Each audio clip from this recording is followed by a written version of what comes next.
मैं कल्याण से हूँ। मेरा नाम है एजाजुद्दीन सैयद और मुझे फिस्टुला की तकलीफ 2021 जून से शुरू हुआ था। ये पहले ही 2 फोड़ी थी, आहिस्ता आहिस्ता बढ़ते बढ़ते ये 3 हो गए।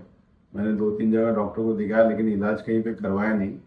और फिर बाद में यूट्यूब पे डॉक्टर सर अपना अश्विन पर्वत सर का क्लिनिक का देखा, तो फिर हम लोग पूना में विजिट किए।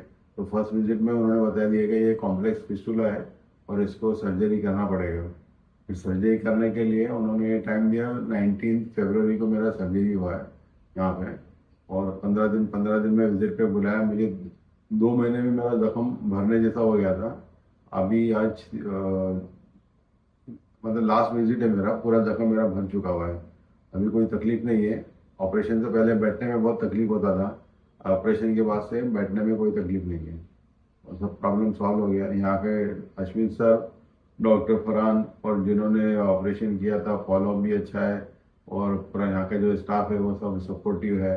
स्टाफ ने सपोर्ट किया है और दवाई वगैरह भी यहाँ से लिया है सब। तो ओवरऑल एक्सपीरियंस मेरा अच्छा है हीलिंग हैंड्स के क्लिनिक में सब। और शिवानी डॉक्टर ने फॉलोअप लिया था मेरे से, तो मुझे गाइड किया था कि कैसे मतलब कब करना है और इंश्योरेंस में किस तरह से करेंगे करके उन्होंने बताया मुझे। तो वो सब पूरा स्मूथ हुआ, मतलब कोई ऐसा कोई तकलीफ नहीं। जहाँ भी प्रॉब्लम आया उन्होंने मुझे सपोर्ट किया और इंश्योरेंस क्लेम में मेरा काम हो गया।